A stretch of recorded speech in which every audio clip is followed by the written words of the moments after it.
Yo, what's up guys? In this video we'll be going over the best settings for ranked play in Season 4. For the button layout, I'm running tactical. I've always ran tactical my whole life. I just feel like it's easier to drop shot by pressing down the right stick. Some people prefer default, which is fine. For sensitivity, you want to go between 1.55 and 1.75. You can go higher or lower, but 1.65 or 1.60 is the sweet spot, which most pros are using today. If you do choose to go with a higher sensitivity, drop down your ADS multiplier to 0.90 or 0.85 or even 0.80. Some people go as low as 0.60, 0.70, depending on how high your sense is. It'll give you more control over your aim.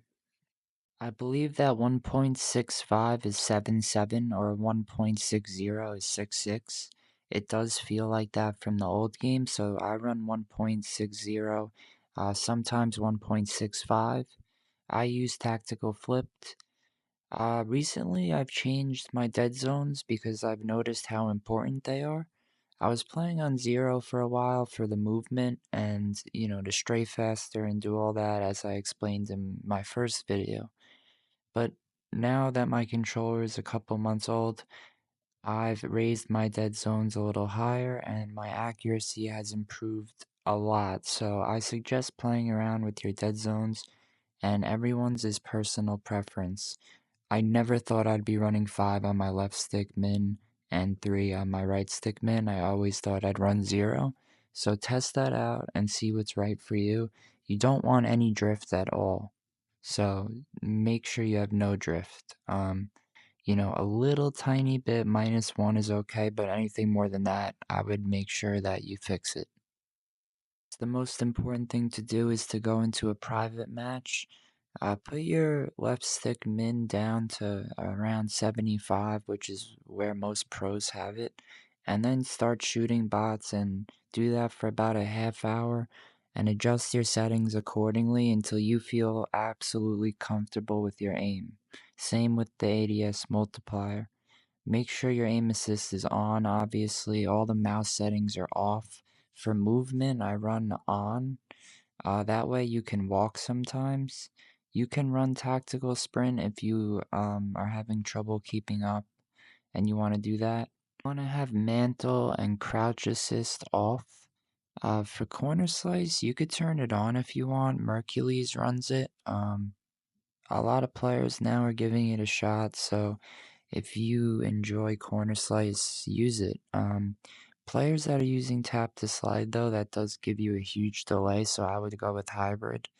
Merc was also running sprint restore off, which I tried, and I can't really notice a difference, so comment down below if you do notice a difference. For now, I'm just going to leave it on, along with slide maintain sprint. Next up is going to be the movement advanced settings, so you can feel free to copy those down. I usually run single tap run.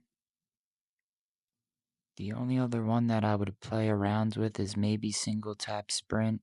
The pros use double tap, but if you're not in the pro league, you want to run single tap run. Even some of the pros try to run it and they get in trouble for it, so run single tap run if you can. Sprinting door bash on. Same thing with the auto door peek, you want that on. For hold melee, you want that on in ranked play, and weapon cycle you could use in zombies, which helps out with when using the sword.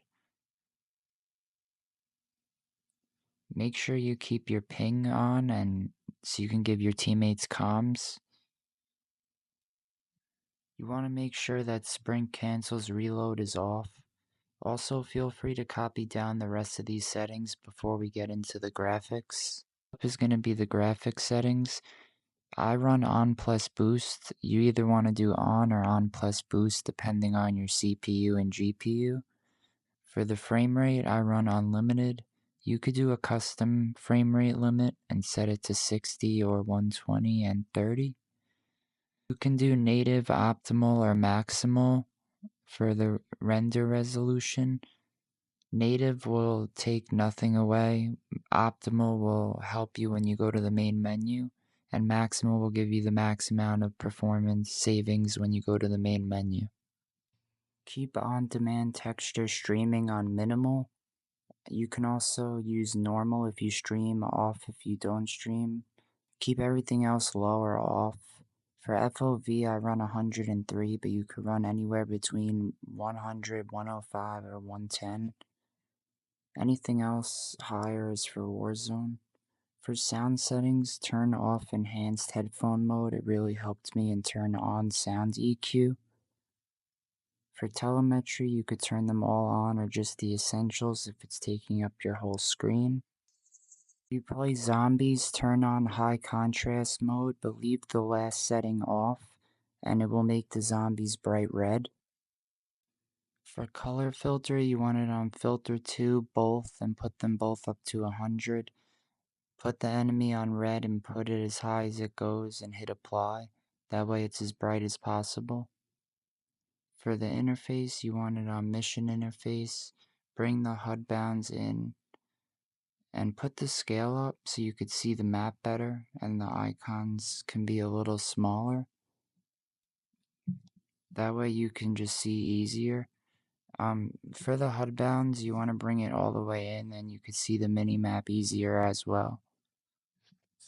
The last thing you're going to want to do is go into network and make sure that clouded settings are off so it saves your settings properly. Turn on 2FA to keep your account safe. And for network, make sure you have an open NAT type. That way you stop having connection problems. I hope that you enjoyed this video and stay tuned for the next one.